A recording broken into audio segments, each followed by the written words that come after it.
After an intense battle of the series regulars at Barber, we return to Imola on a packed race weekend to mark the halfway point of the season and see who will take the opportunity to advance their point standings on what is likely to be a lightly attended race.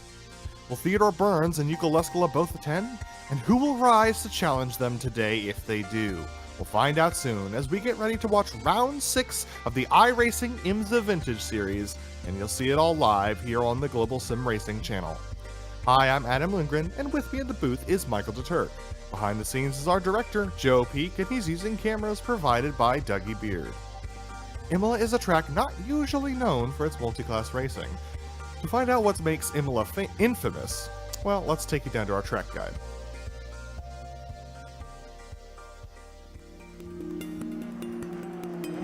Welcome to the Autodromo Internazionale Enzo e Dino Ferrari, but most race fans know this place as simply Imola. This circuit in the northern part of Italy has seen some of the highest highs and lowest lows in motorsports history. The various tragedies that have marred the track left no choice but to alter it in the name of safety. While it originally featured mostly fast, sweeping corners, its modern 3-mile or 5-kilometer version is punctuated by tricky chicanes and incredibly technical turns. iRacing includes the Grand Prix layout and a moto version, which adds one more chicane to the front stretch. Tamburello is perhaps the most notorious of the corners for claiming the life of multi-time world champion Ayrton Senna when it was still a single breathtaking turn. Now the Triple Apexer not only offers potential passing opportunities, but catches out drivers quite frequently. While heavy braking zones are everywhere, because few places allow the cars to get up to speed, overtaking is generally seen as an exercise in frustration. As if to almost counteract this quality, the track itself is situated in a gorgeous public park and sends the drivers through the beautifully calming Italian countryside. It also includes a fair bit of elevation change in which the track is split between the higher up back half and the lower first portion. It's no wonder that this place still proves popular with drivers and fans in spite of its difficulties in history. The Tifosi keep returning each and every time the sound of engines roar among the trees, and who can blame them?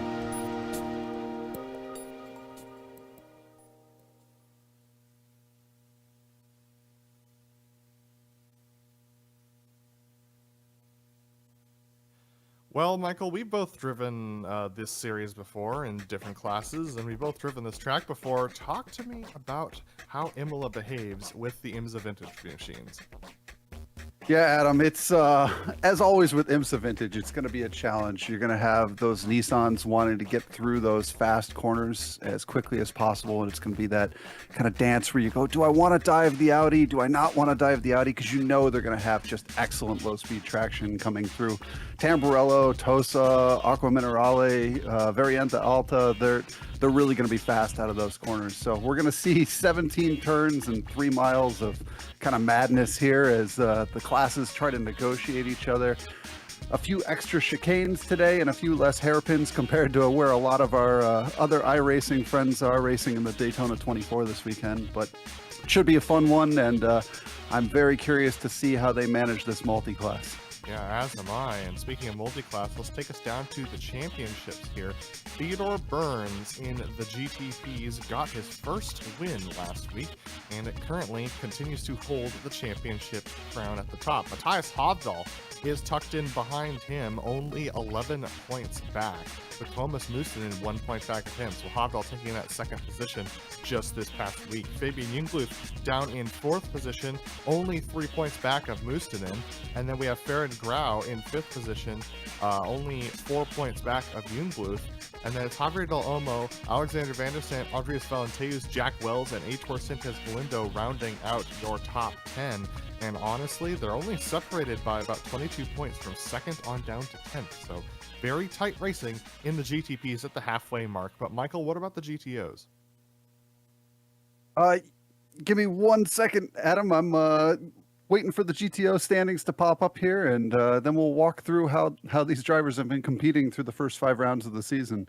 In first, we've got Yuko Leskala doing his usual dance at the front with 114 points, followed by Noel Lundberg, 17 points back. A nice showing from Doug Cloud in third with 42 behind Leskala. Really closely followed, 3 points back by Ian Haycox. In fifth, we have Esko Letaniemi, 55 points back, who's tied with Mickey Friesen, 55 points back as well. Andreas Schuster's in seventh, 61 points behind.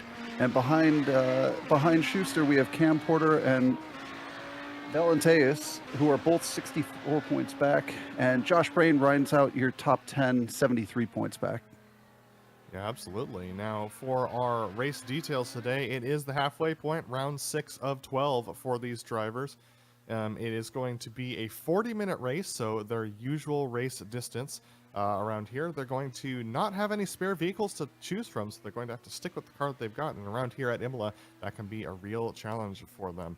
Then we have, they have a drive-through at 17 incidents and a disqualification at 24 incidents, which is possible to get around here with the challenges that we have with multi-class going on as well. So that's what we can expect for the race details today. But Michael, we're into qualifying right now. Gio Cortez, the first GTP driver to cross the line, currently has provisional pole position, with Andreas Schuster being the first Audi to take a lap, currently on provisional pole, just pipped by Mickey Friesen.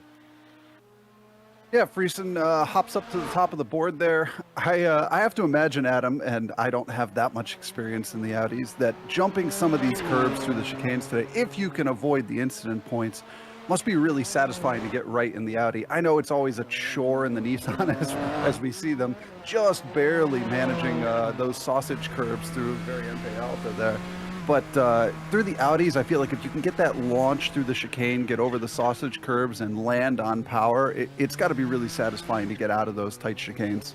Gio Cortez looking like using up all the track and a little more there on exit, absolutely maximizing the track distance. Currently with 0.8 of a second over second position, Laus Olsen, and across the line to finish the second lap there, and is going to go faster again. Heitor Sintes Galindo, though, finishes his second lap and jumps up to second position with still 0.8 behind. It's very, very tight up there for second position in the GTPs, but not so much for first position. In the GTOs, Mickey Friesen still has provisional pole position over Yuko Leskala, and Leskala looks like he's completed his second lap. He's not going to finish a second one, so Mickey Friesen might have provisional pole if Valenteus can't put in a good lap this time around. Yeah, an excellent lap there from the 16 car. You know, a tenth and a half over Leskala is never anything to shy at. There is Mickey on the webcam driving with what looks like Logitech G920 machine, so a great drive for him so far. Gonna cross the line again and pick up Doesn't look like he improved his time. Andreas Schuster up to second position, pipping Ukuleskula. Andres Valenteus, though, is the next driver who I'm taking a look at to come through in the Audis, as it does look like Gio Cortez is going to hold on to pole position in the GTPs. But Valenteus does look like he has a little bit of front left damage from one of the curb strikes, coming off the final corner now. Yeah, runs it nice and wide there, running through the exit on Ravaza. You really got to take it all the way up over the curb there, but you got to be careful of that 1X on the outside, which I think we saw Cortez just get on his second lap there. So we see Valenteus jump up to fourth on the timing board. Absolutely. So Ukuleskula and Andres Valenteus, who have been our championship contenders over the last couple of rounds, currently down in third and fourth position. Just taking a look at the drivers who are here, and it does not appear that we have Noah Lundberg here today, so that's going to be a possible drop week for him. Take a look at Lance Simon right now. Lance Simon currently in 12th position, the last of our drivers who set the qualifying time in the Audis, currently on his second lap. Looks like Ukuleskula is out there driving once again, but I don't believe his second lap will count. As I believe he parked it on the beginning of his second lap, so just driving around, setting some qualifying times. Xavier Sanchez, on the other hand, he just is crossing the line now on his second lap. We know he's a very quick driver on race pace, and qualifying is going to put him up to P7, so a decent start for him. But about quite a bit more Nissans than Audis today, Michael. Yeah, it's kind of surprising to me. I mean, I know the Nissan is, for me at least, a little bit easier to drive, but I get the feeling that, as we briefly touched on during qualifying, that the Audi is pretty fun going over these curbs here. And, I wouldn't want to risk the damage in the Nissan. I think I might enjoy the Audi here. You get it turned, get it to pop over the curbs. I think it could be a pretty enjoyable experience. Absolutely. So we're going to head to the grid for this race with Gio Cortez on pole position for the GTPs. Timothy Reed is going to line up alongside him in second spot. They got Farron Grau behind Gio Cortez, and Aitor Sintes lined up behind Timothy Reed. Row 3 is going to be Laust Olsen with Fabian Newbluth next to him, Xavier Sanchez on row 4, and Javier Del Olmo starting off in 8th position, a decent qualifying for him this season. Brendan Lim and Martin Kraytrick round out your top 10, with Gabriel Herrero starting off in 11th position and Romain Bello in 12th. Chris Midmark is going to start off row 7 with Stefan Leslie in 14th spot. Pablo Suarez in 15th with Ian Philip Johnson, 16th position. Henrik Kamara going to start off in 17th with Fabian Jaroszewski in 18th position. We got Bruno Araya in 19th, and running out the 20th spot is Jesus Cabal. Row 11 goes to Gonzalo Olochin and David Galvez Quinlez, and our only driver to not set a qualifying time today is 23rd position, Mikhail Zahali. For the GTOs on pole, we have Mickey Friesen, and in second, Andreas Schuster. Just great laps from both of them. Nice to see them on the front row together. In third, we have Yuko Leskala with Valenteus in fourth. Starting on row 3, we have Ian Haycox with Doug Cloud on his right side. On row 4, in 7th, we have David B. Lehman with Emerson Gowden in 8th. And on row 5, we have Shady Ahmad and Arnold Cook. Starting in 11th, we have Lance Simon in the Oreo car. I really hope no GTPs try to double stuff that in there. But in 12th, we have George Parker. And failing to set a time, we have Sam Dillingham starting in the final position of 13th.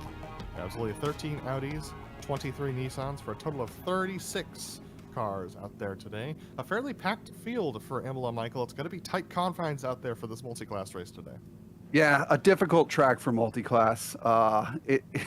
As I briefly touched on at the start, those traction zones are going to be so important. And, as a Nissan coming out of Tosa, trying to get the drive up through Piratella to make sure you get past the Audis and, don't block them in. Down in Minerali, it's a really challenging section where you have to get the timing right. And as we know in multi-class, sometimes the timing just does not favor you. And thus begins one of the shorter pace laps here in the IMSA Vintage Series calendar. Just 2 turns, well 3 realistically if you count the one underneath the bridge, for them to navigate. Porsche pace car leading them off into Rivazza. So as we go through Rivazza 2, it's going to be Gio Cortez leading out the GTPs with Timothy Reed next to him. Mickey Friesen's going to lead out the GTOs with Andreas Schuster next to him. The Porsche pace car pulls off, and Gio Cortez now controls the field. Going to take a short left and actually going to jump on it right there. He's going to absolutely jump the field, leaving Timothy Reed behind. Farron Grau got a really good jump, and it's going to be a really tight battle into the first set of corners. It looks like it's going to be Timothy Reed with a decent braking zone, and Farron Grau's going to jump him into turn 1. It looks all clean for the GTPs behind him. How are the GTOs doing? Yeah, for the GTOs, Friesen got a nice jump, but Schuster had a problem, maybe a misshift or just a late reaction at the spot. Has already lost 2 spots, and we've got Leskola going straight up into the lead with Valenteus trying to go around the inside as they head up to Villeneuve, and he's fighting back at Friesen, trying to get the inside here and knock Mickey down 2 places, but Mickey's having a nice side-by-side with him. Oh, and they have a little touch. That's Valenteus that goes around. So Andreas Valenteus not having a good start to his day. First, not a good qualifying position, and now knocked to the back of the field. Oh, what is this? What is this? We have Friesen off. We have Leskola off. We have just mass spins coming out of Tosa. This is a huge wreck. Andreas Schuster's on his lid. Arnold Koch is also involved in this. This was a gigantic incident at the lead of the field for the Audis. This leaves Doug Cloud in the lead with Ian Haycox, Emerson Gowden, George Barker. Our usual front runners are all out of it in the Audis. Up at the front of the Nissan field, Gio Cortez still leads by 0.8 of a second over Farron Grau. There we see Doug Cloud, our current leader in the GTOs, having inherited the lead because of an incident. That was just madness. They kind of all came through Tosa, and it looked like the curb was just covered in ice. I mean, they all kind of started spinning, and it just turned into a huge pile up there. Absolutely. Yuka Leskola was at the front of the field and got loose on the exit. Mickey Friesen as well. That will be an interesting replay once we get to it. But Doug Cloud absolutely racing ahead in the GTPs. Gio Cortez still holds the lead after that nice jump, but the battles are on for 5th position and for 9th position in the GTPs right now. Yeah, as we're looking at, I think that's Timothy Reed with splitting Farron Grau and Heitor Sintes Galindo. It's coming down into Aqua Minerale and pushing up towards Variante Alta.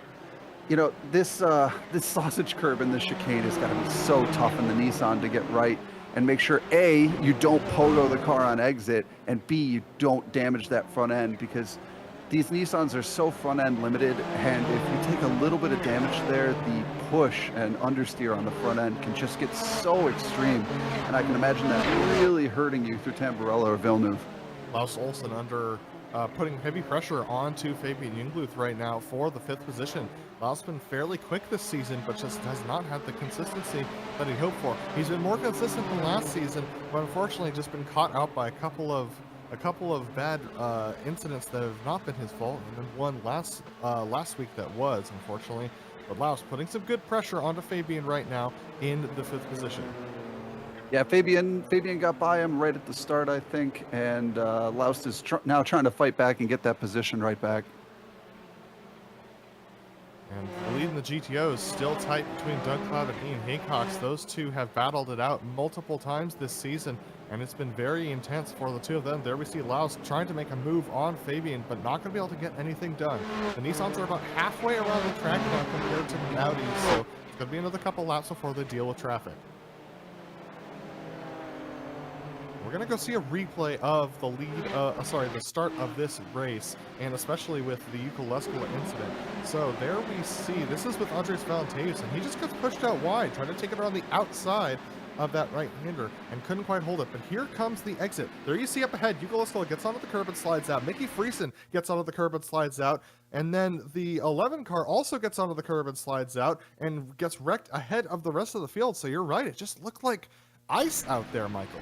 Yeah, really weird one there. I think in Schuster's case, the 11th car, I think that was a little bit of a little sidestep to try to get around Friesen's as the slide came out, and just that little bit of checkup got that car that was behind him into him and sent him just, barrel rolling down the track onto his lid. Absolutely. So the lead of the GTO is still tight between Doug and Ian. Ian tried to make a move into the first corner this past lap, but was unable to do so. It looks like Ian does have a little bit of pace on Doug, but can't seem to get the pass done right now. Riding on board with Ian Haycox, taking a look at his 1 foot pedal cam. Ian Haycox having gotten into a motorcycle accident about a year and a half ago, and has ever since then been racing with 1 foot and hand controls, and having immense pace right now, battling for a potential victory. Yeah, I can't tell you how impressive that is. I don't need to, but you know, I'm slow in the Audi in general, and then to do it still manual shifting and with 1 foot, just so impressive to be that quick. Absolutely. Ian Haycox proving that there are no limitations when it comes to iRacing. And take a look at this. Taking a look once again at Doug. Doug sitting in the middle of the track there, trying to block that move. Ian Haycox is going to have to find another way around or hope for traffic to cause an issue. Up at the front of the GTP field, Gio Cortez has pulled out a gap of 3.3 seconds on Farron Grau. Farron, having fallen back due to a mistake, he's now falling into the clutches of the battle for 3rd position. So it's now Farron Grau, Timothy Reed, Heitor Sintesgundo, Fabi Duguth, and Laust Olsen all battling for 2nd position. Yeah, I'm sure Tim is, you know, ready to pounce here at any moment. But on the other hand, he's also got to be watching his mirrors because Farron's teammate is right behind him, and as he gets a nice run there through turn 2. But, you know, I'm sure Heitor is looking for any opportunity here to try to get past him, and Farron would love that, because although I know Heitor and Farron will race each other hard, even though they're teammates, it's always a little bit easier when it's against your teammate rather than, you know, a third party. Absolutely. Timothy Reed getting the better of those corners compared to Heitor Sintesgundo, who right on board with. Looks like he's getting held up a little bit by Farron Grau. Looks like William Bella has had a self-spin. He's now recovering and going back forward. But one interesting recovery drive I do want to talk about, Michael, is Yuko Leskola. He's clawed his way from that spin all the way back up to 3rd position and is right on the back of our leaders once again. Yeah, just sliding past Emerson Gowden there. And now he's on the hunt for Ian Haycox and Doug Cloud, who are still tied together right at the front. They're having a nice little battle, only separated by 2.5 tenths there. Emerson was hanging on nicely, and Doug's occasional attack, Ian's occasional attack on Doug, as we see him take another look down to the inside, but that has slowed them down just a little bit and allowed Emerson to stay on. Now Emerson's got to try to stay on the back of Yuko Leskola and get dragged back up into the draft of these two. Absolutely. You can see how hard Doug is working. And Ian, if he wants to get a move on, if he thinks he's faster than Doug, he's got to get that move done now, because Yuko Leskola is right on the back of them. There's no more wiggle room for error. And you can see just how much Yuko closes on corner entry on the brakes, so much quicker than the 2 drivers up ahead. Yeah, I think we saw 2 little mistakes there from Ian. He was slightly pinched off on the exit of Villeneuve, and then Antosa just barely missed the apex, and that kind of knocked him back an additional 2 or 3 tenths off Doug. You know, it's those little split hair moments when just those couple of tenths fall away, and suddenly, rather than feeling like you're on the attack, you're now on the defense. That is an amazing shirt, and I want one, Doug. 90 GTO, look at how hard he's working there. But our leaders, we have to go to P3 and P2 in the GTPs, because they're caught up in the battle for 7th position with George Parker and Mickey Friese in the Audis, and they've got traffic, our leaders, in traffic now in the GTPs. Yeah, GTP traffic with GTOs going into Variante Alta is literally my worst nightmare. That was not a place I want to be. You know, it looks great for us sitting here in the booth, but as a driver, I'm shaking. Absolutely. And if you're wondering what kind of an impact that has on lap times, Farron Grau went from 4 seconds behind Gio Cortez to 7.5 seconds behind Gio Cortez just on this lap of the traffic alone. Ian Haycox has lost 2nd position to Yuko Leskola during this lap, but as we're going to watch, I think Heitor is going to have a possible move on Timothy Reed here when he gets into braking. Timothy Reed moving defensively. Yeah, I think that was a combination of a little bit of a defensive look from Tim Reed and also just trying to spot his braking zone. It's a hard braking zone to see going into T1 there. Or I'm sorry, T2 there, but... Yuko Leskola getting a little bit of a punt there, side punt from Doug Cloud. They tangled wheels just a tiny bit. Here comes Gio Cortez, our leader in the GTO, so that's going to give Doug a little bit more breathing room as Ian Haycox was able to get by Yuko Leskola once again. Yeah, we had that side-by-side there with Cortez going past Doug through Piratella. You know, it's so important for a GTP, excuse me, to get that pass done before you get trapped behind the GTOs in this slow section. Sorry, Timothy Reed and Farron Grau, we just saw a glimpse of Farron right there, but Timothy Reed and Farron Grau took it way too deep through Aqua Minerale, and both of them very slow. This has allowed Aitor Sentes Galindo and Fabian Newbluth and Lost Olsen to get past Timothy Reed, so Timothy goes from 3rd all the way back down to 6th. And he's now got pressure for Fabian Newbluth, but look at the leaders of the GTOs, all stacked up once again, and now they're going to have the leaders, well, rather 2nd through 6th of the GTPs behind them. This is going to make things really exciting going into the first couple of corners. Yeah, we had a little bit of a lockup there from Doug and a little bit of over-rotation there from Ian, and Yuko just trying to sit there and get the corner exit and make sure he gets the run here going into T1 as we're going to flip back to the replay. Oh, I'm sorry, not the And here we go, 3 wide into the first corner, and Farron Grau takes absolute advantage of that, and here comes Yuko Lesko trying to take advantage of the chaos as well, but Doug Cloud gets a good exit. Great move there for Farron to get past the chaos. Aitor Sentes Galindo trying now. He's going to try and split the middle. Yuko Lesko in a good position to try and take the lead of the GTOs. It's going to be tight stuff as Doug's trying to hang on to it there. Ian Haycock's in this mess. Look at this. It's complete chaos out there on track. Oh man, Yuko moved over, tried to block that GTP off, and Farron said, nope, you know what? I'll just go straight up the middle. You want maximum chaos? We'll do it. And here we go with 3 wide once again up the inside. All the GTPs trying to snake their way by, really putting a stopper into Ian Haycox as he's trying to move ahead. Doug Cloud now in 2nd position as Ian has moved into the lead. The GTPs all just trying to snake their way by, and this is intense stuff. Leskala is actually in the lead, and he's escaped by about a second, but he's going to get put off track by the GTPs.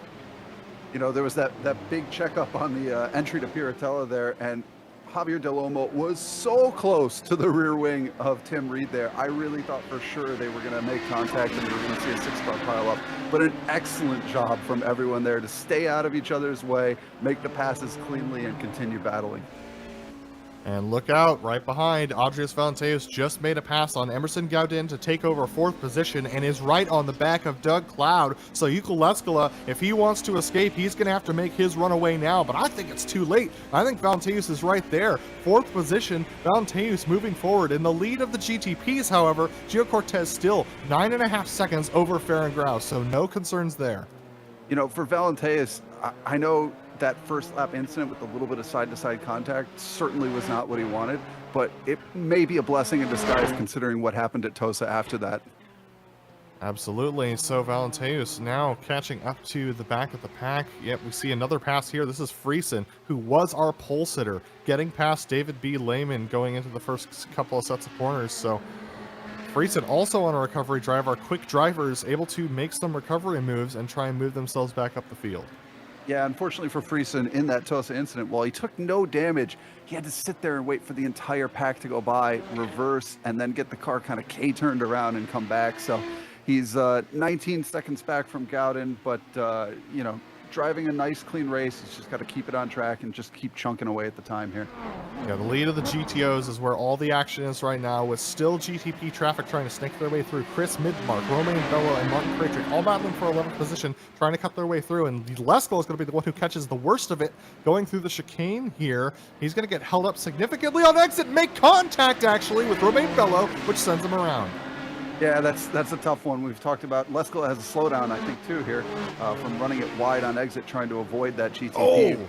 Sorry, Henry Kamara took to the grass and he's going through it again. It's side-by-side contact between Ian Haycox and Lesko. Lesko goes around. Doug Cloud takes advantage of this and takes the lead. The car's going everywhere there. Nice job by Valenteus to cut to the grass and miss him. But, wow, just absolute chaos in those few corners. So Leskola gets going once again. He's now down in 5th position, 6 seconds back. He's going to have another recovery drive to go. Let's take a look at the replay of what happens here. So first off, this is Leskola getting a good exit and Romain Bello sliding the tires. It looks like a little bit of wheel hop on exit. And now Leskola is going to carry speed down into Rivazza here. And look at this. That is Henrique Kamara, who dives across the inside, really upsetting Ian Haycox. Ian Haycox took too deep into the brakes and then makes contact with Yuko Leskola and sends him around. Doug Cloud taking fantastic opportunity there to take to the inside and take the lead. What a development we had there. While we have been in replay, Andres Valenteus made contact with a couple of other drivers, and he has now fallen behind Yuko Leskola and has some left front damage to deal with as well. So both Yuko and Andres Valenteus having a bad day today. Yeah, now we're going to see the two of them with wounded cars duke it out for fourth place here for the rest of the race. See if they can catch back up to Emerson Gowden, who's about 5 seconds up the road from them. So before the GTPs came through, we had Doug Cloud and Ian Haycox in the lead, and they were nose to tail battling with each other. Then we had all that chaos happen with Yuko Leskola being the lead for a little bit, and now the chaos has all evened back out, and we've got Doug Cloud in the lead over Ian Haycox again. And if you missed the last 5 minutes of the race, go back and watch it because it was chaos. little bit of a brake lock up, a little under rotation there from Doug, but Ian follows him out, and he's going to get a nice run down the pit straight here. I don't think he's close enough for a move, but if I were the two of them right now, you still got 24 minutes to go. I'm not sure I'd be fighting this for the lead. I'd be trying to expand that gap out and make sure that you don't have Gowden, Leskola, and Valenteus fighting back to try to take that win away from you. Yeah, and it looks to me like Ian's just taking a little bit of a breather here. I think everyone's just taking deep breaths right now. Yeah. We need to as well. Absolutely. So as this sorts out at the front of the GTO field, barring a mistake, Doug Cloud should be safe from an attack for a little bit. Gio Cortez still leads in the GTPs by nearly 11 seconds, so he's been pulling out about 3 seconds every 2 minutes around here. So about every 2 laps, he's got 3 seconds over the rest of the field. Farron Grau is currently down in second position, currently about 2 seconds ahead of Heitor Santos Galindo. Down a little bit further in the field is this battle that we're seeing between Javier Del Olmo, Xavier Sanchez, and Gabriel Herrero. Herrero looks like the one who's clinging to the back of this battle, but we know that Xavier Sanchez, very assertive when it comes to passes, and Javier Del Olmo has not been having a season like last season when he won the championship. Yeah, he's down in 7th. Got held up with that group that caught up to the Audi leaders as they were passing through Piratella, Acqua Minerale, and Variante Alta, which is just such a difficult place. We saw a 4 or 5 second loss there, with additionally whatever happened between Farron Grau and Tim Reed, where they both went a little bit deep.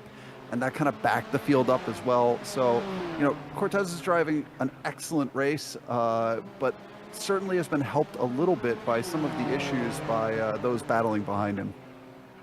Absolutely. So Sanchez falling off the back of Del Olmo just a little bit here, and a little bit of a mistake in the first part of the circuit. Gabriel Herrero catching up to the back of him. But my goodness, Michael, when you have a bunch of chaos like that you have to sort yourself through, how do you mentally reset to get going once again and try and be as quick as you can on raw pace when you've got all that traffic that you've just had to deal with? I know it'll sound weird, but for me, it's always easier if I'm in a team event or I have somebody spotting for me, just to have them give me that calming engineer voice of, all right, head down, breathe, find your rhythm, just the standards, just focus on your braking points. And when I'm by myself, I find it much, much more difficult because I have to, audibly tell myself those things. All right, next corner, you need to brake at the 75. Make sure you release the brakes crisply on entry as you turn in. Get back on the power to balance the car so it doesn't pogo on exit. And just kind of breathing and remembering, hey, you know what? Don't overdrive the tires. Everything will be fine. You're here to have fun. Yeah, I think it was Eddie DeHaan who used to say, settle in, hit your marks, drive your race, let's go get them. Yeah. I mean, that's what you got to do. You just got to get your head down and wrap your head around what you're doing. Be present. That's the key. You need to be present. Don't be thinking about the incident that just happened. Don't be thinking about, what you're going to talk about when you come talk to the GSRC guys after the race. Just put your head down and hit your marks and make sure you have fun.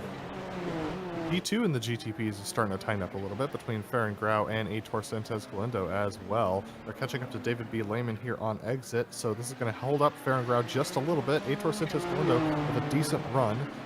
Probably not going to be enough to challenge Farron Grau, and as you said, as teammates probably not wanting to challenge Farron unless Farron decides to let him by. Let's see what happens here as they come up to the first couple of sets of corners. The best passing opportunity on the track right here in most cases, and Sintes Galindo decides to hang back. Yeah, Aitor had a nice run there, even with what I expect is 1 or 2 clicks more wing than Farron. Farron, much like Jukka Tollinen in the Lotus 79s, has a tendency to run a little bit less wing, which can make him difficult to pass on those straightaways. But Aitor's got a nice run. He's sitting right in his draft, and the draft on these GTPs is pretty strong. So I would not be surprised if he does, make an attempt here as we see him really close up under braking there. Now, one thing that's worth noting amongst these battles that we have in the GTPs, Farron Grau, Aitor Sintes Galindo, and then the one between Xavier Sanchez and Gabriel Ferrero as well, which we can see on the timing tower as well. Very intense battles here in the GTPs and intense battles in the GTOs. Let's see how Aitor handles this particular set of corners. We got this GTO that they're having to struggle to get past right now. That is Sam Dillingham. He had an early incident actually with one of our leading GTPs as well. But here we go, exiting the corner. Aitor's got a really good run, but Farron Grau has the draft of Mickey Friesen up ahead. And we need to go to P3 in the GTOs right now because Andres Valenteus and Nico Leskala are a train, and they've decided to pounce Gaudin and get past him. They've now got 5 seconds up the road to Ian Haycox and Dead Cloud, but let me tell you, these two drivers can get there. Yeah, this is kind of why I made the implication earlier that Doug and Ian should not fight, because, it's so easy to take 2 seconds out of your lap just by going side by side. It's fun, but are you in it to win, or are you in it to get caught by Valenteus and Leskala? Because they're absolutely coming. And while I would not be surprised to see them fight each other, I also would not be surprised to see them fight each other and make up that 5-second gap. And that's not to say that Doug and Ian are not fast, but Leskala and Valenteus are extremely fast. They're the fastest drivers we've seen in the GTOs in the history of the series. And that's saying something, considering the level of talent that we've had in this series over the years. So, look at this. Interesting moments with traffic here. That is that battle for second position. Farron Grau and Aitor Sintes Galindo going by Emerson Gaudin, who was just passed by the likes of these two drivers, Andres Valenteus and Nico Leskala, and that's actually going to split up this battle just a little bit. Leskala trying to give a little bit of room, but he outbreaks himself going into Rivazza, and so this allows Sintes Galindo to go by, but that's going to separate that battle for second that we saw in the GTPs. And in the GTOs, Leskala tucked in behind Valenteus. Is he going to try and make the pass, or is he just going to stay behind? He's going to make the pass. Looks like he's going to go for it. So gets side by side. Is Valenteus going to lift and let him have the corner? He is. He's just going to tuck in behind him, and I think we're just going to see them kind of leapfrog each other probably for the rest of the race here, at least for another 10 minutes, unless one of them makes a big mistake. Well, they've already gained half a second on Ian Haycox and Doug Cloud up ahead just this lap alone, and they passed Gaudin as well. So you can tell just how quick they are on track, these two drivers. So they have a lot of work to do in the next 17 minutes to get their way up to the lead of this race. But they could do it, and here is the lap counter. You can see there's the loss there for Haycox, and Haycox very much slower on every lap. So this is going to be an interesting development to see whether or not they can get up there to the lead. And at that pace, they would get there by the end of the race. Yeah, I'm not sure if some of that, I'm sure some of that was a little traffic related, as we saw the plus 1.9 for Haycox, but, he had been 7/10, 8/10, as I think we saw maybe a misshift there from Doug. Ian got really close and Doug was offline. Maybe it was just defensive, but, Ian did cut the bleeding down a little bit last lap. It was only 3/10, and if he can manage it close to that, he'll probably be okay. But at that 8/10 to 1.9 seconds, they're going to be on him right at the end of the race. So here's a question for you, Michael. If you're Ian Haycox and you think you've got 2/10 over Doug Cloud per lap, do you try and make that pass, risking losing some time to the drivers behind, or do you just stay behind thinking that your best capability of getting the best lap times is not fighting? As much as I love defensive driving, and I really relish having to defend, I would not want to be defending from a train of Leskala and Valenteus. So if I'm Ian and I have 2/10 on Doug, I am going to get that pass done, even if it costs me 2 seconds to do it, because I would rather put an additional car between me and them that they have to try to get by before they get to me. I'm 100% with you on that one, Michael, but here we go. Gabriel Sanchez and Gabriel Herrero. We know they've been battling a lot this race, and Gabriel has been tucked in behind Sanchez. They're going to split up this lead battle just a little bit, cause a little bit of a trouble for Ian Haycox on exit. Riding on board with Doug, he seems to be handling the pressure fairly well at the lead of this race, but unfortunately they've lost yet another nearly 6 tenths just on this lap alone to Eagle Escala and Andres Valenteus. Yeah, you know, those two GTPs trying to go around the outside at Tosa and having to pinch off your exit there, even though you know you're going to have the better drive in the GTO coming out of that corner, it still slows them down because the GTPs pinch the mid corner. You can't get back on throttle as quickly. And because of that, you just don't get the drive coming up the hill. It just kind of cascades. And it looks like Timothy Reed had a self-spin out of Alta here. Variant to Alta, yeah, he did. So unfortunately for him, that's dropped him all the way back down to 9th position. Not a great race for him so far, unfortunately.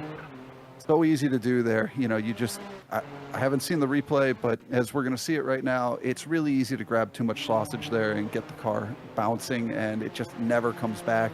You try to balance the throttle on exit. We're going to see him running up here into the braking zone, gets on the brakes hard, gets the car turned in, touches the first sausage, just a little too much on the second sausage. It's just so difficult there to get right as you try to open the wheel up, and yeah, you just grabbed that sausage and it just got out of control. As we come back live, heartbreak for Laust Olsen fans after clipping the inside curbing of Tamburello. He has been off the side of the track and has recovered once again, but then spun again and is now down to 12th position, unfortunately. So Laust Olsen, from a decent finishing position, just another mistake, unfortunately, puts him further back in the pack. Yeah, you know, for me, my least favorite corner on this track is Villeneuve, but if you were to ask me my second least favorite, it would be Tamburello. I always feel like I'm going to hit those anti-cut curbs, and it's just going to send me around. So I feel his pain on that one. Looking once again at the battle between Grau and Sintes Galindo, both of them trying to claw their way forward towards Gio Cortez, but it's a losing battle. 21 seconds and climbing for Cortez on his gap at the lead. Cortez has been completely unfazed and unchallenged today. Yeah, fast driver plus catching that first wave of traffic at the right time, and all your opponents having issues. It's that magic combo where you just kind of settle in and get into your zen zone and just push the last few laps and just make sure you finish it up in the lead. So as he streaks away from the rest of the field right now, the leaders in both classes in fairly strong positions right now. Doug Cloud and Ian. Doug Cloud has pulled about a second and a half over Ian Haycox at the moment, so he's in a fairly secure position. Looking once again at the battle between Herrero and Timothy Reed. Herrero and Sanchez. Herrero's got a really good run on the outside. Sanchez takes it deep into the corner and slides it. Herrero goes a little bit wide defensively, and here comes Reed. He's going to take advantage of Sanchez being slow. Unfortunately, can't take it through Aqua Minerale. But my goodness, these three starting to pick it up. You know, as much as I'm sure Tim isn't happy about being back here, at least he's not damaged and has an opportunity here to fight it out and race for the last 11 minutes of this race. Try to get 3 positions back, hopefully, or 2 positions back, excuse me, hopefully for him. Oh, look at this Timothy Reed with a really good run here on Sanchez. He's going to have a good opportunity on the exit here of Ravazza, but they're pretty even exiting Ravazza. I don't think any of them are going to have an opportunity going into Tamburello. Yeah, Tim had nice mid-corner there, and just as he climbed the curb just a little bit, you saw the chassis just wiggle just a hair as he got loose climbing the curb, and I think that inside left wheel got up on the curb just a little bit too much and just loosened him up, but he really closes down on the brakes there as they go through Tamburello, and they're approaching another Audi coming into Villeneuve. This will be challenging to try to make this work too wide. Yeah, and here they come. Oh, here we go. That's going to be Sanchez trying to make an inside move. Defensive this time with Timothy Reed on the outside. That's going to work out for him defensively, but he's going to slide on exit. Timothy Reed trying to look for an opportunity to make a pass. He's going to take the inside here. So Sanchez, he's going to be able to cover it off. My goodness, intense racing right now in the GTPs.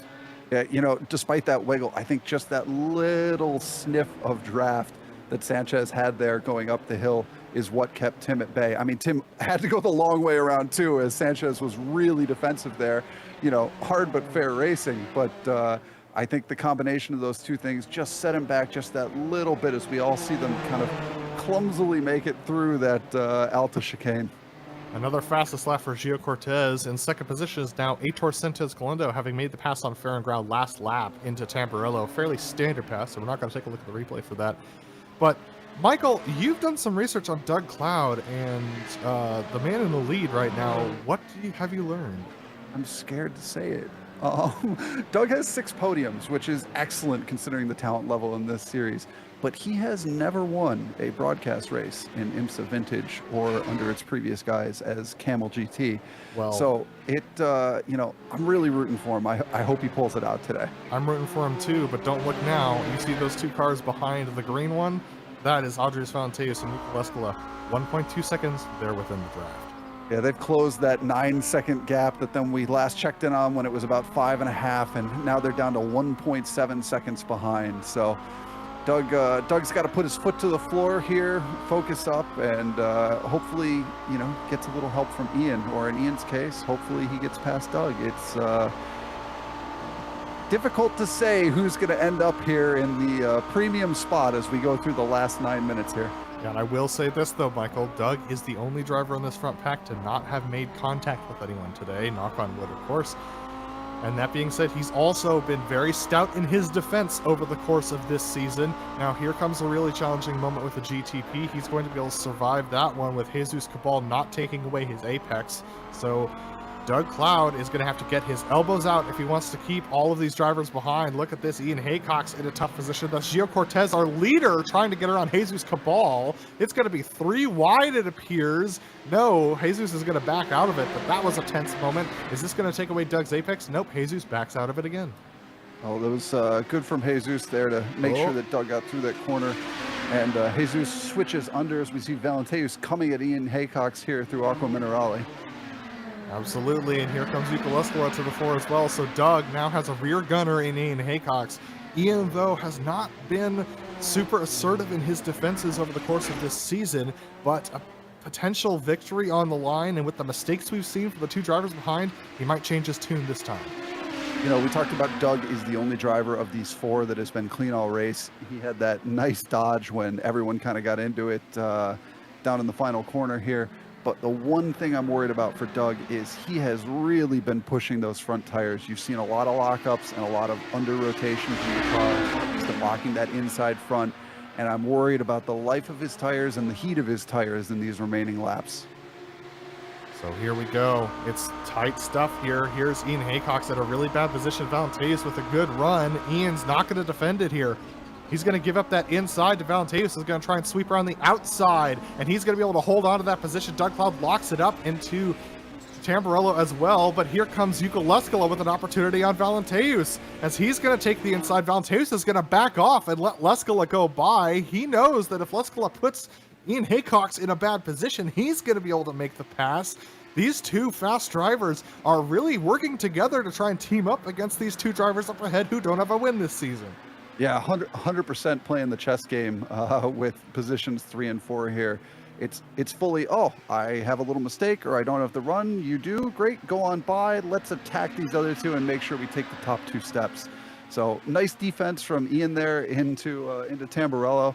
I typically prefer the inside there, as if you can hold it side by side, you still have the inside going into Villeneuve. But he hung it around the right side there, around the outside, and really made a nice defense there. So the final boss has arrived for Doug Cloud and Ian Haycock. Ian Haycock has beaten the final boss at least 2 times in the past couple of seasons. Doug Cloud never having taken the victory here in the IMSA Vintage Series. Going to be very, very intense battling for these drivers over the next 6 minutes. It's going to... I'm hard-pressed to think that they're going to be able to hold it off, but they're going to give it a shot. I'm excited for them, but I'm also nervous. And we're going to have Farron Grau and Aitor Sentes Galindo closing up on them in just a matter of seconds here. They're following them down the pit straight right now. So Boy, Here comes a move from Yuka Leskala up the inside. He's going to back out of it because he sees the 2 GTPs coming as well. So these GTO leaders all in a line. But we know that Aitor Santos Gilio and Farron Grau are not going to want to give one moment to these GTOs. Look at this. Ian Haycox is going to play the defensive game. He's going to take away the apex from Aitor because he needs it in order to play the defense on Yuko. And he makes the pick work. But look at this. It might have opened up the door for him on Doug Cloud. Doug cuts off Ian's nose. Oh, I was so scared there that Aitor was going to run it up the right side on the outside there and not see Doug coming over, and was as they all move around to try to get into the draft and block each other. I was really worried that Doug was just going to get rear-ended there as he just gets another little inside lockup as they head through Piratella there. And Michael, all these lockups, they add up, right? Every single one reduces your grip on that tire just a little bit. He locks up the right front now. He's really under pressure from Ian Haycox. Leskala's got to make a move. Ian's got to make a move, but Ian can't make a move without running the risk of being challenged by Leskala. And Ian moves over there, gets a little look down the inside, and then wisely backs out of it, slots back in, and gets the run out of Variante Alta there. You know, Doug locked up the left front through Piratella. He locked up the right front going into Aqua Minerale. I think he's just trying to even the tires up. And look at this. Ian Haycox takes it deep into the corner to try and hold off Fabian Jungel with this GTO battle at the front. Shades of Glacier Racing and Dirty Torque Racing from seasons ago. A four-way fight for the lead of the GTOs with 4 minutes to go. Ian got just pushed just a little bit wide there on the apex, which gave him kind of a bad run, but thankfully for him, he's mostly sat in the draft of Doug. Doug looks a little defensive going down there into Tamburello, but little lockup again from the left front there as we see the smoke kind of pass through his competitors, and he gets a nice run coming out of it though. Doug's gripping the wheel a little harder than he has been all race long. This is money-making time. These are the laps that are going to count. And yes, it comes down to the final lap, but how you make it up to that final lap is all that's going to matter. Javier Lomo will be the next GTP to catch up to the back of them. He should get past all of them before they get to Aqua Minerale. But look at this, a good run from Yuka Leskala. Ian Haycox has to go defensive. That's going to hold up Javier Del Olmo in the GTP. But look at this, Ian moves over, allows Del Olmo to go through. This should clear up his apex. Now Doug Cloud is going to be the one to deal with it. Yuka Leskala slides through the corner. That's going to allow Andres Valenteus to go by. This gives a little bit of breathing room for Ian. Yeah, nice cutting there by Del Olmo. Got through that traffic nicely. You know, he's got so much experience in the GTOs. I'm not surprised he played that as perfectly as he did. But still always nice when you're a 4-car train and another class makes it through without interrupting you. Gabriel Herrero is going to get a bad exit out of Alta, which is going to hold up Valenteus. This gives a lot more room to Ian Haycox. My goodness, Michael, I haven't been able to breathe for the last 2-3 minutes now. We're coming down to the final couple of laps of this race, looking at where Gio Cortez is on track. I'm trying to find him, and he's coming up through Aqua Minerale now, so I don't believe he's going to pass these guys, so this should be 2 to go for these drivers now. Yeah, that little bit of a checkup from that GTP. Ian moves over to try to grab the draft. Valenteus follows him. Leskala follows him. They're really getting into it here. Valenteus is a little bit defensive on entry there, and he's got a good run on Ian. I don't think he's going to get him before getting into Villeneuve here, but I wouldn't be surprised if he gets a good run through there, if maybe he tries to throw it up the inside going into Tosa. Gio Cortez with 25 seconds over Aitor Santos Galindo, the battle between Aitor and Farron. Still very tight. We're keeping our eyes on that as well. There you see Gio Cortez coming off of the final corner. It's going to be tight as to whether this is 2 to go or 1 to go, but we have to go back to the battle for the GTOs because Ian Haycox just made a mistake exiting off of the hairpin, and this is going to allow Valenteus to get to the inside and go by. This is going to open up the door to Yuka Leskala as well, but look at this. Ian Haycox trying to challenge back. He's going to have to do it under the hard braking into Aqua Minerale. Not possible. Move Valenteus up to second. Doug Cloud has lost his rear gunner.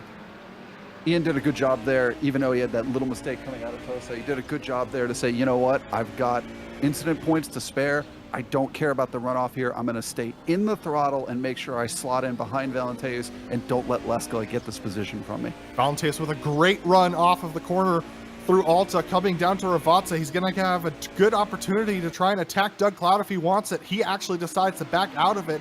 And here comes Brendan Lynn. Oh, Doug locks it up. That's going to force Valentez to lock it up as well. Here comes an opportunity for Ian, but he can't get the exit off of Ravazza, so that's going to hold him up. Brendan Lim also had to get on the brakes, so he survived it. Doug Cloud, by making a mistake, probably actually survived the lead for another lap. This is the white flag lap for these drivers this time around.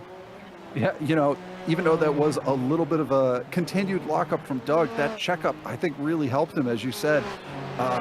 And now Valentez is right on him, and we've also got the GTP of Brendan Lim trying to get past him.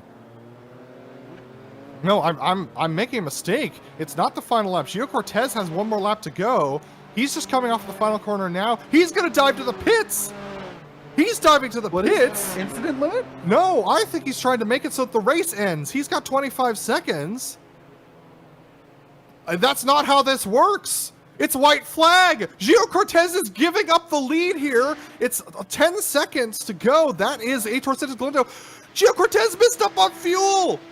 They all messed up on fuel. They're all coming into the pits. They think it's over. Gio Cortez has to go to the pits for a fuel break, and so does Aitor Santos Galindo. Farron Grau is going to take the lead. I don't understand what we're seeing here. This is, I mean, even for this series, this is insane. All right, so Farron Grau now has the lead because he took more fuel than anybody. So he's now in the lead with the white flag to go. He's got 2.8 seconds to Gio Cortez. We know how quick he's been on fuel, but we need to go back to the GTOs because Andres Valentez tight in behind Doug Cloud. Here we go once again. Valentez tries to look to the inside. Doug Cloud locks up again. Here comes Ian Haycox with a head of steam. He locks it up. All right, around the final corners. Here we go. On to the white flag lap for the GTOs. Doug Cloud, not a good exit, neither for Ian Haycox. Here comes Valentez, and they've got the GTP of Chris Midmark to play catch up as well.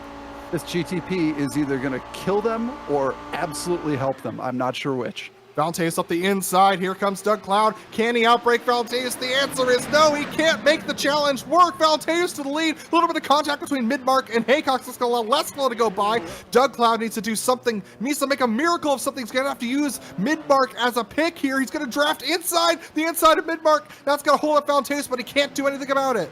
He's got to throw it up the inside here as they just touch. Doug just barely touches the rear end of Valentez. You know, I think if he hadn't made that contact, I think he might have just had a run and been able to try to force it up the inside there. We've got to go to the lead. Farron Grau is coming off of the final corner, and because he took more fuel than anyone else by 0.6 of a second, Farron Grau is going to take the victory in the GTPs. But back to the GTO battle. Tight stuff here between Valentez and Leskala. Doug Cloud has fallen way back. He must have made a mistake through Tosa, Michael. So, he's parked. Oh no! Doug, no. Did Doug run out of fuel?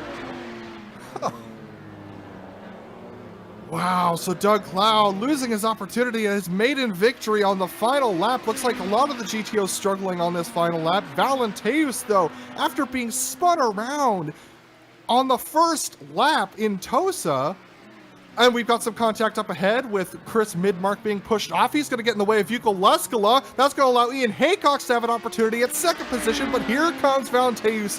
What a race for him, a recovery drive as he exits the final corner and takes the victory in the GTOs. Ian Haycox will pass Yuko Leskala and take second position. Oh my goodness. What a crazy race, Adam. What a crazy race. We have cars running out of fuel. We have pileups coming out of Tosa. We have multiple changes for the lead. Wow, that nonstop action in this one. Taking a look at the replay here, here is what happened. It was Yuko Leskala that just made a little bit of a mistake through Avatsa, and he had to pit for fuel as well. Unbelievable. I've never seen so many IMSA Vintage drivers make their fuel calculations wrong. Gio Cortez's pace was such that it just got it wrong. And Gio even messed himself up with that. He didn't realize that he was going to be a lap short, and he could have backed off just by 10 seconds and made it the final lap, but he was unable to do so. Farron Grau takes the win. Wow, we are going to take a break here on GSRC, but don't go anywhere. We're going to have the very unofficial results and driver interviews, so don't go anywhere. You're not going to want to miss this.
An insane race here at Imola on GSRC for the IMSA Vintage Series. What a race we had. Farron Grau came home with the win, having taken just a little bit more fuel than Gio Cortez. Gio Cortez coming home in second. After the pit stop, he was 4.5 seconds behind, but over one single lap, able to get back to 0.5 of a second, but that fuel mess up is all she wrote. Fabian Jungbluth comes home in the third position over Javier Del Olmo. Gabriel Herrero comes home in fifth over Xavier Sanchez, so that battle came out as such. Atro Sentes Galindo having to come in for fuel as well. He was in second position going into the final lap. I had to come to the pits and take fuel, finishes in seventh. Martin Krajcik finishes in 8th position, also having to take fuel, with Chris Midmark in 9th, Stefan Leslie down in 10th position. Henrique Camara, even after becoming a torpedo through Vatsa a little bit earlier on in the race, comes home in 11th spot. Ian Philip Johnson in 12th and Brendan Lynn in 13th. Laust Olsen, after having 2 self-spins in 1 lap, comes home in 14th position. Back of the pack, looks like he had some undercarriage damage to deal with. And we get to the drivers a lap down. Timothy Reed, Fabian Jurowski, Mikhail Zabala, Jesus Cabal, first driver 2 laps down, and then our drivers who dealt with issues: Bruno Araya, Gonzalo Aloyan, Pablo Suarez, Romain Bello, and David Galvez. Quinlez did not start. Despite what the timing tower said at the end of our broadcast there, Adam, the results in GTO have changed substantially. We see Ian Haycox taking the win, his second win in this series, and Emerson Gowden taking second place, his first podium in this series, with Mickey Friesen, who was on pole, recovering all the way up to third. Valenteus, Lescala, and Cloud all exceeded the incident limit within the last 3 laps, and got demoted to 4th, 5th, and 6th. Behind them, we have David Lehman coming in 1 lap back in 7th. 8th is Lance Simon in the Oreo car. 9th is Sam Dillingham. And 10th is George Parker, 11 laps back. Arnold Cook is also 11 laps back in 11th, with Andreas Schuster unfortunately getting involved in that first lap Tosa incident and getting flipped onto his lid, coming in 12th. And I did not catch who our 13th finisher. Oh, it was Shady Ahmad, who also was involved in that first lap Tosa incident. Well, since we had a switch of winners, we're talking to Ian Haycox, who wins on the incident limits today. But Ian, what a battle out there with Doug Cloud, with Audrius, with Yuko. I cannot believe how intense a race this was, and you came home with the victory. I know. I'm gobsmacked. I didn't even know I'd won it until halfway round the cool-down lap. I was like, oh, how come I'm first? And I went back and checked, and all the pits fell into place. But it was intense. It was super intense. I knew Audrius and Yuko were going to come after us and catch us, and unfortunately I touched Yuko when a GTP came round the outside of me. But that was just mad. It's totally mad. I don't know how I got through it. Absolutely. So we just saw the incident coming out of Tosa on I believe it was the first lap. Yeah, with everyone sliding off of that curb. How hard was it to keep the car straight on that first lap? It seemed like everyone was struggling with it. Yeah, I don't know. This is the first race I've done this week where I've got past turn 1. So I was actually taking it quite easy, really, because I didn't want to make a mess of it again. And I don't know, there was just smoke everywhere, and suddenly me and Doug were like, oh, we're in first and second. There's a chance here.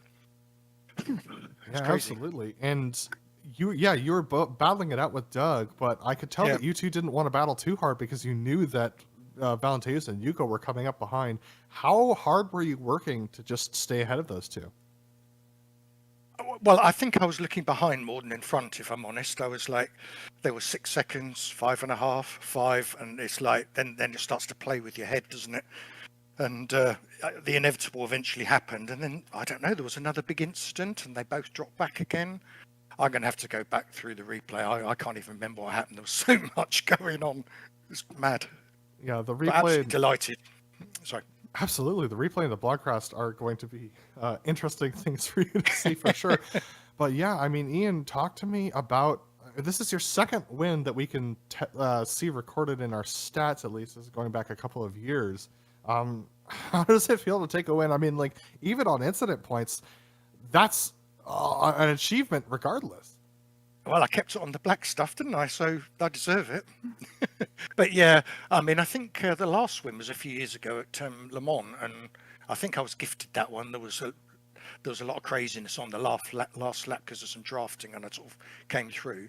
But this one, I was absolutely flat out the whole race. I drove really well. I made one tiny weeny mistake, which lost me a place to Audrius, I think. And I thought, oh well, I'm going to end up fourth here, but kept my foot in it, and it just panned out. I was absolutely delighted, and I mean, it was great racing. And I'm sorry to Chris over the radio. I gave him a bit of a hard time, but heat of the moment stuff. Absolutely, everyone was fighting as hard as they could in those final laps, and just wait until you see the drama in the GTPs as well. That's quite an interesting story. But Ian, congratulations on your second win. And is there anyone you want to thank before we let you go?